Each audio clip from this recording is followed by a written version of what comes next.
आगे बढ़ते खबरों में और देखिए, संसद से पारित खाने बम खनिज संशोधन विधेयक 2026 को लेकर झारखंड सरकार ने गंभीर चिंता जताई है। इसको लेकर सीएम हेमंत ने राष्ट्रपति से लेकर पीएम और संसद में नेता तक को पत्र लिखकर गंभीर चिंता जताई। मुख्यमंत्री ने लोकसभा में नेता प्रतिपक्ष राहुल गांधी को भी पत्र लिखा और इस संशोधन विधेयक से पड़ने वाले असर की ओर ध्यान आकृष्ट कराते हुए हस्तक्षेप करने का आग्रह किया है। मुख्यमंत्री हेमंत सोरेन ने प्रधानमंत्री नरेंद्र मोदी को पत्र लिखकर संशोधन विधेयक के प्रावधानों पर पुनर्विचार की मांग की। मुख्यमंत्री का कहना है कि प्रस्तावित बदलाव से झारखंड के खनिज आधारित राजस्व एवं राज्य की वित्तीय स्वायत्तता पर बड़ा असर पड़ सकता है।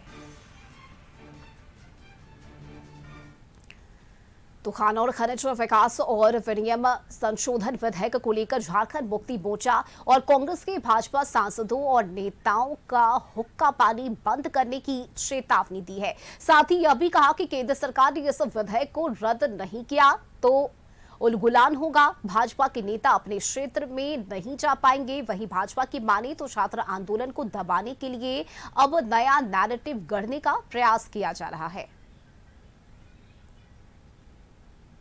फेडरल जो सिस्टम है उसको इतना बिगाड़ के रखते थे। राज्य का जो हिस्सा है उसको देने में उनको आपत्ति कहाँ है। जब मेरा 136 करोड़ का जब बात हम लोग करते हैं तो आप मुंह फेरने का काम करते हैं और नया कानून ले आके उस पैसे को भी हड़पने के स्थिति में आप आ गए हैं। तो मुख्यमंत्री ही नहीं, राज्य की जनता, यहाँ के जो बीजेपी के सांसद है उनका हुक्का पानी बंद करेंगे, क्योंकि जब पास हो रहा है बिल तो इनके सांसद वहां थे और वो झारखंड के सांसद हैं।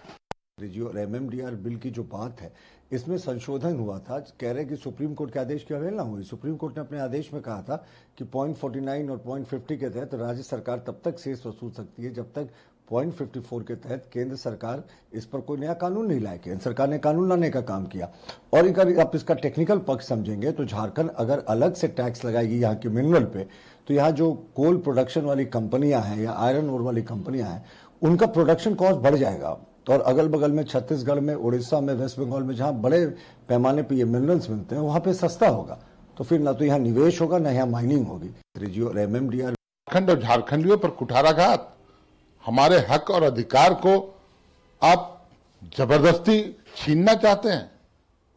चंद उद्योगपतियों को, पूंजीपतियों को फायदा पहुंचाना है, चंद गुजरात के पूंजीपतियों को फायदा पहुंचाना है। क्या झारखंड आपके एजेंडा में नहीं है? यहां जो खनिज संपदा है उसका दंश झेलने के लिए झारखंडी है। आदिवासी सिर्फ प्रदूषण लेगा, बेरोजगारी लेगा, पलायन लेगा, लेकिन शेष नहीं लगा सकता। उस राशि से वो एक बहुत बड़ी धनराशि है और उससे कई योजनाएं चलती है जिनसे यहाँ के जो हमारे झारखंडी भाई हैं, आदिवासी मूलवासी, वो लाभान्वित होते हैं। झारखंड और झारखंड